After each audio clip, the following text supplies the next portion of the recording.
Hello, and welcome to the Education Blueprint, Honest Advice for Families. I'm Marcus Gardner, and today we're diving into a tough but important topic: what to do if you have poor grades in high school and are feeling depressed. Part 1. Depression is something many fellow students simply don't understand, and it's a serious matter.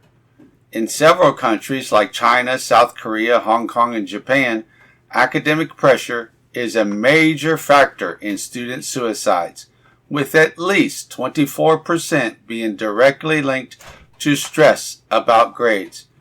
Here in the U.S., the numbers are alarming too. A staggering 36% of students with low grades have seriously considered suicide, and 21% have even attempted it. If you're struggling with poor grades and feeling depressed, I want you to take a moment to step back. This isn't something to face alone, and it's definitely not the end of the world. Reassess your situation. There's more to life than grades. Trust me, being bullied or judged doesn't help either, and unfortunately, that's a big issue in many schools here in America. It's something I've always disliked about our education system, the bullying culture that often goes unchecked. Schools get paid for each student attending daily, so suspending or expelling students can cost them money, creating a disincentive to take strong action. Pressure to succeed. I understand the family pressure to graduate high school and go to college. Don't get me wrong, I'm a huge supporter of good education, but I also know that not everyone needs to follow the traditional college path. There are many ways to succeed and find happiness in life. But before you think about the future, the most important thing right now is to relax and give yourself space. And no, I don't mean playing video games all day. Let's talk about some low-stress jobs that can help you reset and maybe even save some money for your next steps in life. There are two big considerations. First, if your parents aren't rich, so that means you need to earn some money. So, some jobs that you can get that are low stress are dog walking.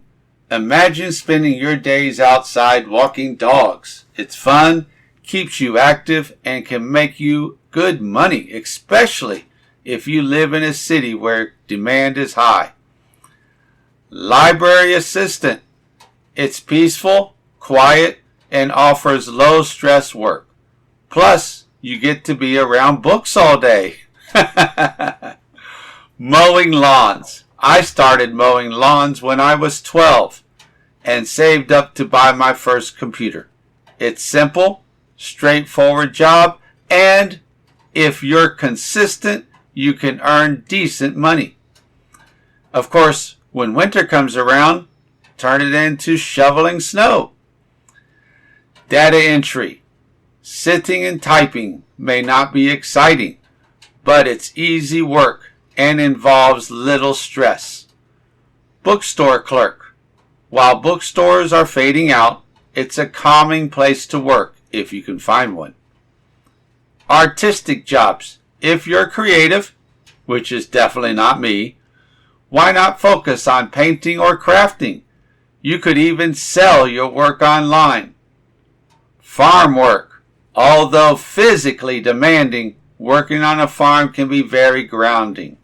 Being outdoors with a structured routine can actually help reduce stress.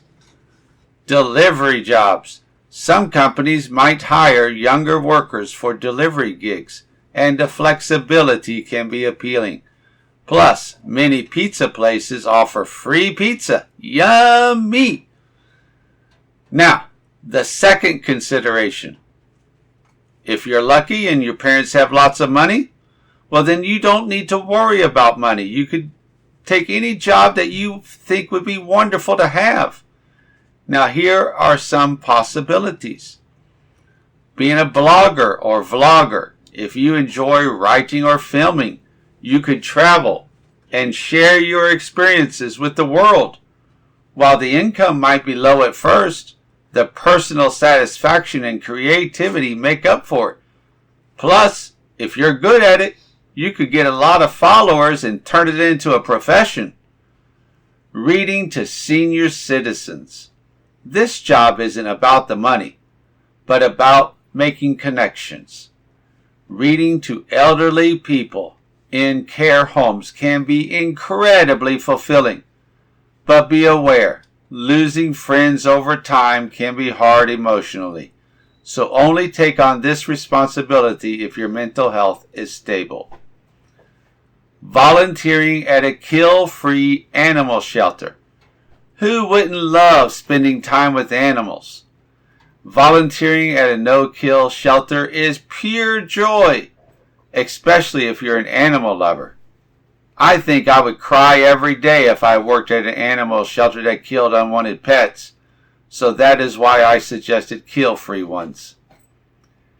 Environmental or food bank volunteering.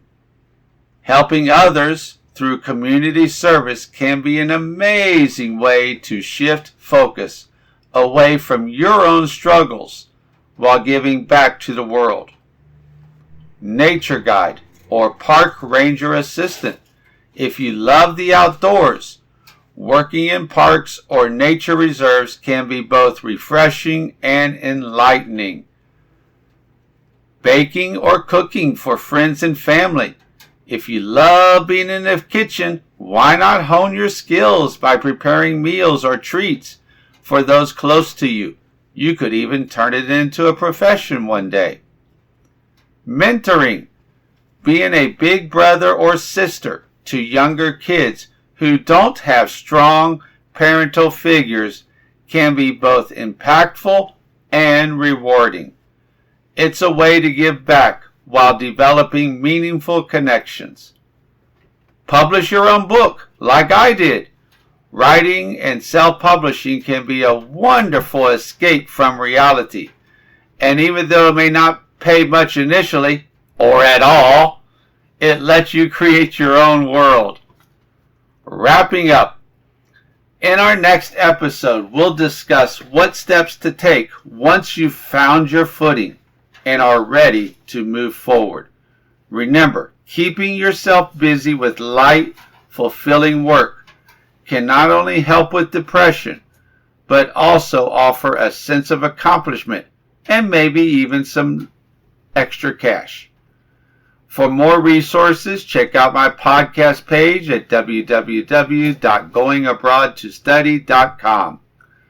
If today's episode resonated with you, or if you'd like to share your own experience as a guest on the show, feel free to email me at info@goingabroadtostudy.com. Don't forget to like and subscribe. And if you or someone you know needs tutoring in grades 6 through 12 math, ACT, SAT prep, or math competitions like AMC 8 and 10 or Kangaroo Math, I'm here to help. Thanks for tuning in and take care. Thank you.